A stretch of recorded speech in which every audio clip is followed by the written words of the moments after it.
우리 지난주에는 야곱이 가나안으로 돌아올 때 라반과의 모든 관계를 정리하고 오게 된 것을 우리가 함께 배웠습니다. 이렇게 가나안으로 들어오려고 야복강 앞에 이르러서는 가나안의 맹주인 형 에서에게 자신의 하란에서 돌아오니 형님이 은혜를 베풀어 주시기를 바랍니다 라고 사신을 보내게 되었던 것입니다.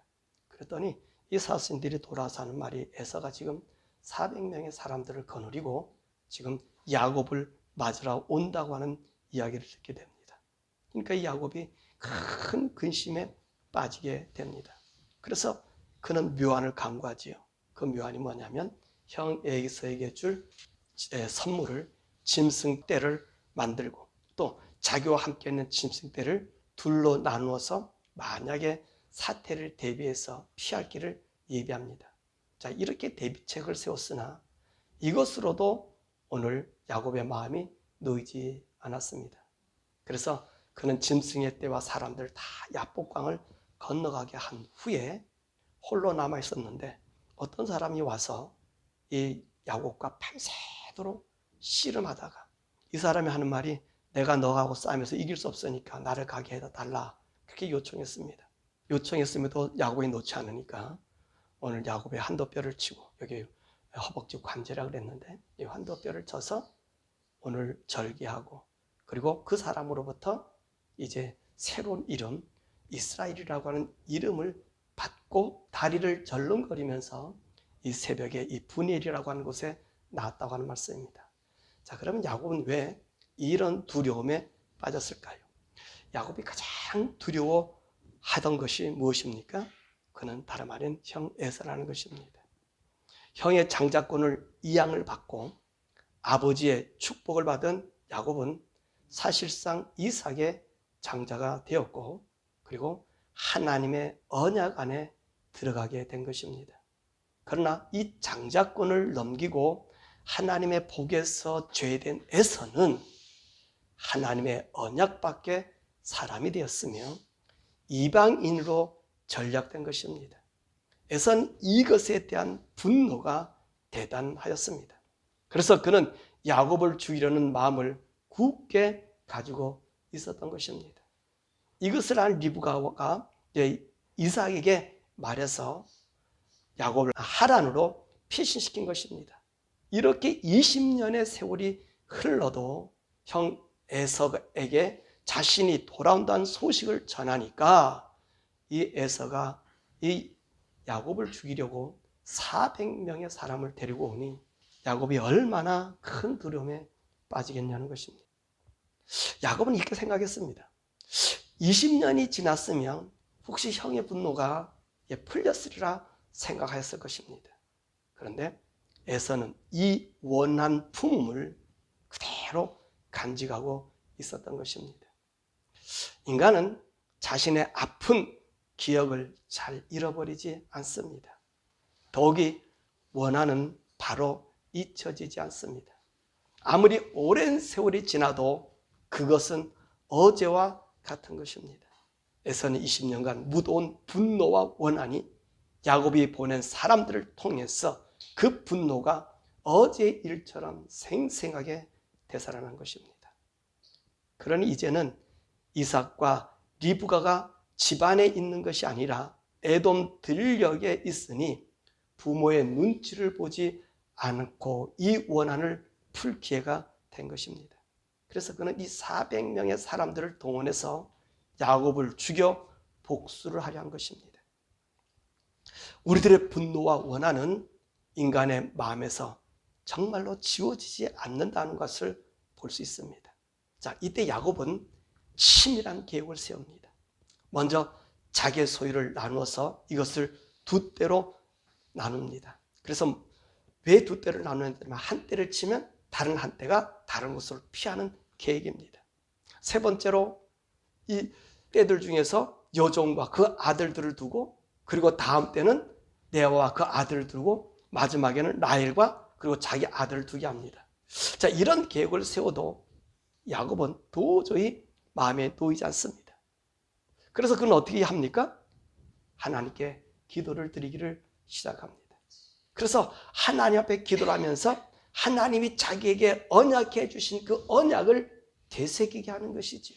그리고 하나님의 약속으로 자기가 이렇게 부인과 그리고 자식들을 얻게 됨을 이야기합니다. 그리고 이렇게 많은 재물을 얻었던 것은 내가 지팡이만 의지했지만 하나님 복주심으로 이것이 나타난 증거가 아닙니까? 라고 하면서 우리 하나님 앞에 도움을 구한 것입니다. 그리고 나서 오늘 이 기도하고 난 다음에 야곱이 한 아이디어를 얻었어요. 그 아이디어를 얻은 것이 바로 형 에서에게 선물을 준비한 것입니다. 에서의 마음을 누러뜨릴 선물을 준비한 것이죠.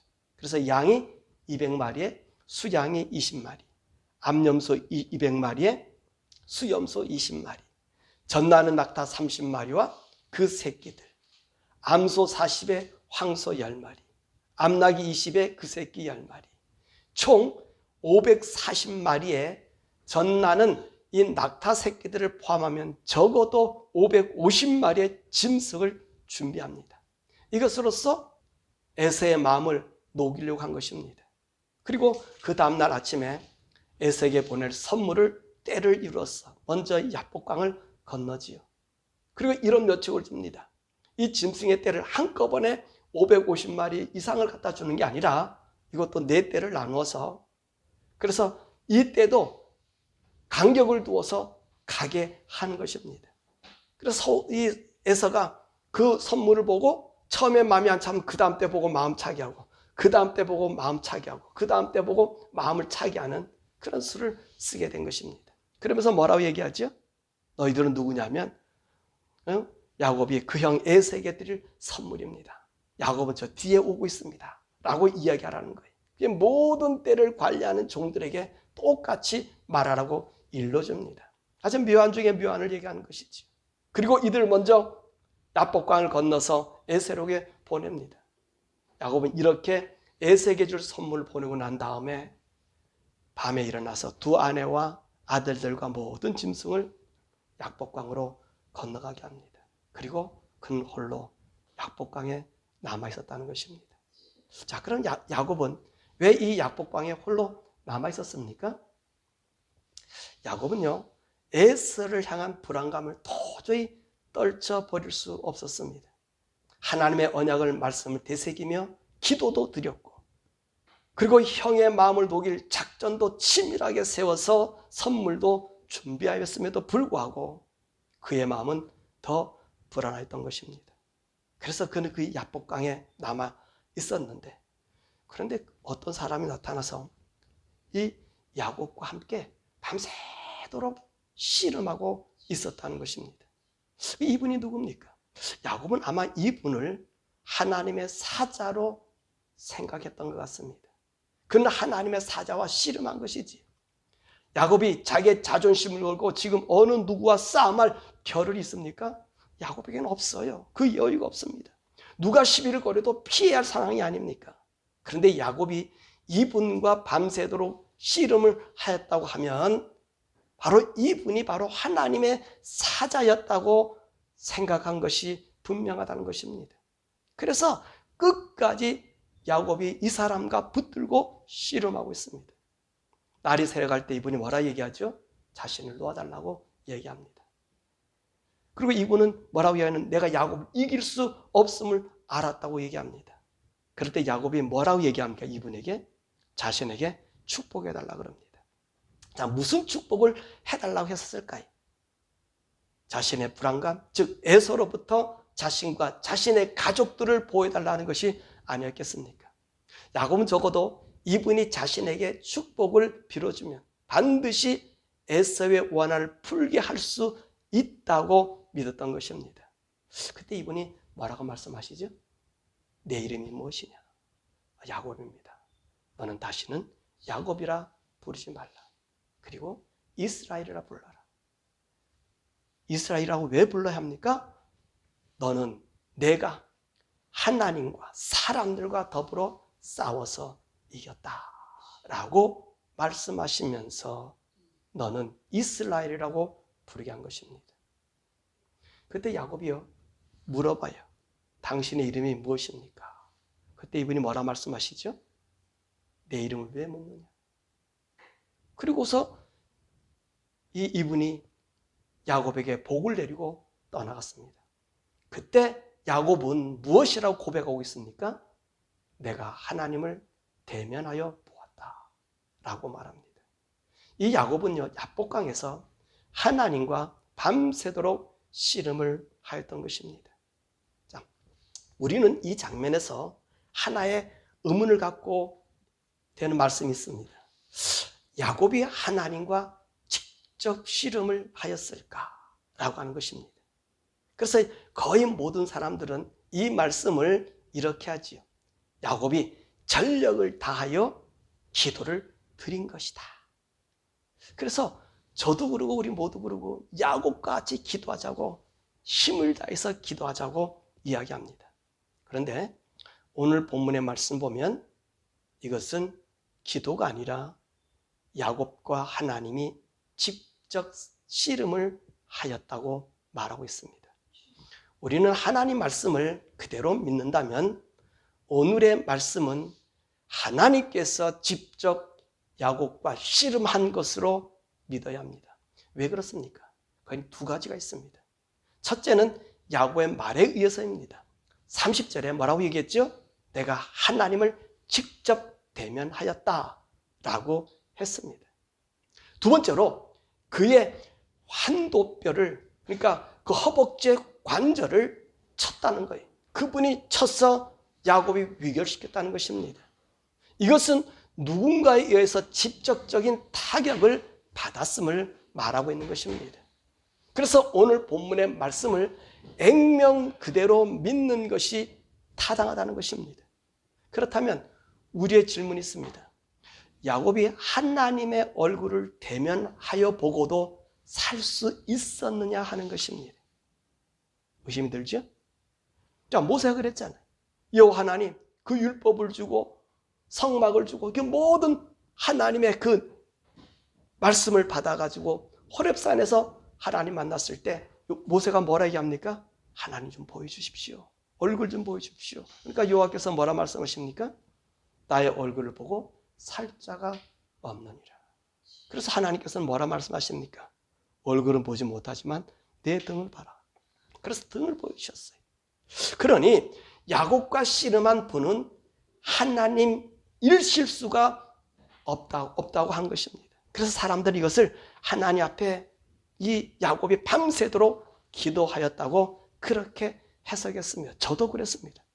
그래서 저도 어젯밤에 이것 가지고 씨름했어요. 하나님한테. 하나님, 모두가 기도했다는데 기도로 봐야 되는 것 아닙니까? 하나님, 이걸 어떻게 해석해야 됩니까? 네. 하나님께서는 이 말씀에 제가 기도로 써서 기도를 이렇게 하자라고 원고를 쓰려고 그랬는데 전혀 못 쓰게 막으셔가지고 사실 다시 이 말씀을 다시 상고했어요. 과연 야곱이 하나님과 만나서 씨름하셨을까? 그럼 야곱은 죽어야 되지 않을까? 라고 하는 의문이었습니다. 그런데 말입니다. 하나님께서 자신의 얼굴을 직접 보여주신 적이 있습니다. 그것은 아브라함에게 2번이나 있었습니다. 14장에 멜기세덱으로 나타나셨습니다. 그리고 18장에 마물의 상수리 나무에서 3분이 나타나셨어요. 이때 아브라함에게 이삭을 준다 그랬고 사라가 믿지 못하니까 사라에게 아들을 준다고 약속하셨을 때 이 3분이 오셨어요. 그리고 이 3분이 식사 대접을 받으시고 떠나셨습니다. 그리고 나서 어느 한 부분에 가서 2분은 소돔과 고모라고 하고 1분이 남아서 오늘 아브라함과 대화를 합니다. 소돔과 고모로 간 2분이 누구죠? 그것은 주의 사사 천사라 그랬습니다. 천사라 그랬고요. 나머지 1분은 누구십니까? 그분이 여호와 하나님이셨습니다. 그래서 그 여호와 하나님이 아브라함과 어떤 일을 행합니까? 아브라함이 요청하잖아요. 저 소돔 성을 멸하시겠습니까? 그래서 흥정하잖아요. 우리 하나님과 그 자리에서 이야기하다가 흥정이 다 끝나니까 하나님 어떻게 하셨다 그랬어요? 올라가셨더라. 그렇게 말씀하고 있습니다. 그래서 오늘 32장의 이 말씀도 하나님께서 직접 야곱에게 나타나셔서 씨름하셨다고 하는 것은 문제가 될 수 없다는 것입니다. 더욱이 야곱과 씨름한 분이 천사라고 하면 그는 이렇게 말할 권한이 없습니다. 바로 28절이 내가 하나님과 겨루어 이겼다 라고 할 수 없다는 말입니다. 왜냐하면 천사는 하나님이 될 수 없기 때문입니다. 그러므로 야곱은 직접 하나님과 만났음을 볼 수 있습니다. 하지만 야곱은 자기와 씨름하신 분이 여호와 하나님이신 줄 모르고 하나님의 사자라고 믿은 것입니다. 그래서 그는 하나님께 자신의 불안감과 형 에서의 마음을 돌려줄 것을 애원하여 자신을 도와주겠다는 말을 들으려고 끝까지 붙잡고 늘어진 것입니다. 그런데 지금 야곱에게 나타나신 분이 바로 여호와 하나님이셨던 것입니다. 그래서 하나님이 야곱으로 하여금 다시는 야곱이라 부르지 말고 이스라엘이라고 그렇게 이름을 부르시게 한 것입니다. 너는 나와 겨루어서도 이겼고 사람들과 겨루어 이긴 자라고 말씀하신 것입니다. 그렇다면 왜 하나님은 야곱에게 이렇게 나타내 보이셨을까요? 야곱은 누구입니까? 그는 믿음의 조상이 된 사람입니다. 이 믿음의 조상 중에서 가장 하나님이 앞으로 모든 인간을 구원할 예표로 나타낼 적임자였습니다. 무슨 말이냐고 하면 하나님은 아브라함에게 직접 말씀하시고 그의 뜻을 나타내셨다면 그 아들 이삭은 하나님의 계획된 사람으로서 그 아브라함의 말을 순종함으로 그 믿음을 이어받을 수 있음을 보여주어서 믿음은 하나님께 순종하여야만이 가질 수 있음을 나타내신 것이고요. 야곱은 이 믿음을 얻기 위해 인간으로서 자신의 자유의지를 통하여 하나님을 선택하여 자격이 없다 해도 이 하나님을 향한 믿음을 소유하기만 하면 어느 누구든지 이 믿음을 가질 수 있는 그 믿음의 대표로 선정하기 위함이었습니다. 그래서 하나님은 이 야곱을 통해서 12지파를 형성하시고 그들로 하나님의 선민으로서 모든 민족들에게 하나님이 다스리는 백성임을 나타내 보임과 하나님이 하실 일을 나타내 주어 그들로 하나님을 믿게 하고 더 나아가 모든 인간의 죄를 용서하실 예수님을 보낼 통로로 사용하게 된 것입니다. 그러므로 야곱은 모든 인간을 대표하여 하나님의 구원을 믿음으로 받을 수 있음을 나타낼 그 적임자로 나타내 보이신 것입니다. 그래서 하나님은 이 야곱에게 직접 나타나셨어요. 그와 함께 씨름을 한 것입니다. 또한 야곱이 하나님과 씨름한 것은 인간 누구나 하나님을 직접 만날 수 있음을 보이신 것입니다.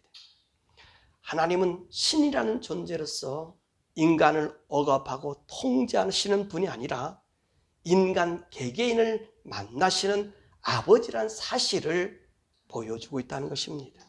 무슨 말이라고 하면 우리의 믿음이라는 것은 단체가 아니라 개개인의 것이라는 사실입니다. 야곱과의 씨름, 사실 하나님은요 이 방법으로 야곱을 만나지 않으셔도 됩니다. 그냥 알았어, 내가 이미 너에게 말했으니 에서를 두려워하지 마, 그는 이미 너의 종이야, 이렇게 하실 수 있다는 것입니다. 그러나 그분은 그렇게 하시지 않으시고 직접 나타나셨어. 그와 씨름을 하고 그에게 불안을 제거하며 그의 마음의 소원을 들어주신 것입니다.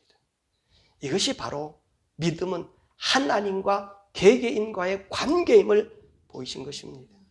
그래서 구원은 단체가 아니라 개개인의 것입니다. 내 부모가 믿었다고 내가 구원받는 것 아닙니다. 아버지가 목사라고 아들이 거저 구원받지 않습니다.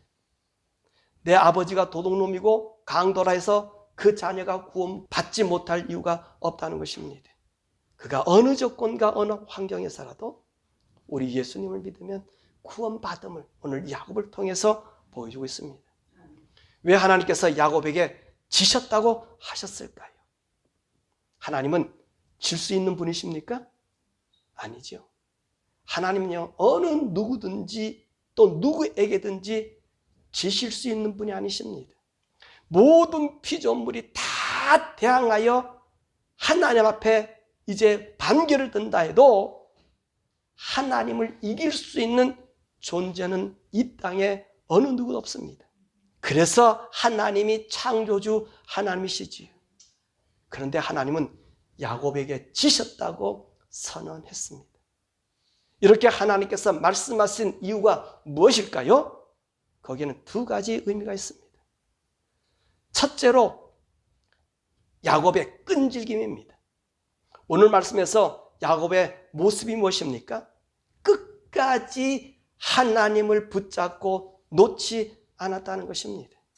그러니 이분이 야곱을 이길 수 없음을 보시고 그의 허벅지 관절, 환도뼈를 쳐서 불구로 만들었어요. 그럼에도 야곱은 어떤 상황을 갖고 있습니까? 그분을 끝까지 붙잡고 놓지 않았다는 것입니다. 바로 이 부분입니다. 야곱은 어떠한 일이 있어도 하나님을 놓지 않음에 하나님이 지셨다고 선언하신 것입니다. 그렇습니다. 이것이 우리에게 필요하다는 말씀입니다. 믿음은 끈질김. 모든 것이 다 없어져도 자신이 바보가 되고 병신이 되고 죽음에 이를지라도 하나님을 붙잡는 손을 놓지 않는 것입니다. 우리가 하나님을 믿으면 그 하나님 때문에 모든 것이 없어지고 망하고 실패하고 조롱의 대상이 되고 창피의 극치를 이른다고 해도 그분을 믿는 믿음을 포기하면 되지 않는 것을 이 야곱이 보이신 것입니다. 이것이 정말 하나님을 믿는 믿음의 사람이라는 것입니다. 비록 내 소원이 이루어지지 않고 좌절되더라도 그 믿음 때문에 멸시를 받는다고 해도 하나님을 믿는 믿음을 끈질기게 붙잡아야 한다는 것입니다. 이 점을 야곱이 야복강에서 보인 것입니다. 이런 야곱에게 하나님은 내가 너에게 졌다고 선언하는 것입니다. 두 번째로 하나님이 야곱에게 지셨다는 의미는 하나님이 우리를 자신의 자녀라고 인정하신 것입니다. 자식은 부모를 이겨도 부모는 자식을 이길 수 없습니다. 바로 이것을 우리 하나님이 보신 것입니다. 하나님이 우리 아버지심을 나타내신 것입니다. 그래서 하나님은 야곱에게 내가 졌다고 하신 것입니다. 그러면 이 야복강에서 야곱의 씨름은 하나님께서 이 믿음 위에 서 있는 사람들에게 있어야 할 믿음의 모습을 보이시고 그 믿음 위에 하나님을 만날 수 있으며 하나님은 그들을 자신의 자녀로 받아주신다는 메시지를 오늘 우리에게 들려주고 있는 것입니다. 말씀을 맺습니다. 인류 역사상 하나님과 교류 이긴 사람은 아무도 없습니다. 그런데 있습니다. 바로 야곱입니다. 야곱은 하나님과 겨루 이긴 유일한 사람입니다. 야곱이 어떻게 하나님과 겨루어 이겼습니까? 자신의 환도뼈가 위골될 때까지 그 하나님을 놓지 않고 붙잡음으로 이겼다는 것입니다. 이 끈질긴 믿음으로 우리의 조상이 되었으며 그의 믿음을 통하여 하나님께서 예수 그리스도를 우리에게 보낼 길을 보존하신 것입니다. 이처럼 우리도 이런 믿음을 가지셔야 합니다. 세상이 바뀌고 과학 문명이 발달되어 우리의 상식을 넘어 초월적인 일이 있다 해도 우리는 그 하나님의 말씀을 믿으셔야 합니다. 설령 하나님의 능력이 내게 나타나지 않는다고 해도 그분을 신뢰해야 합니다.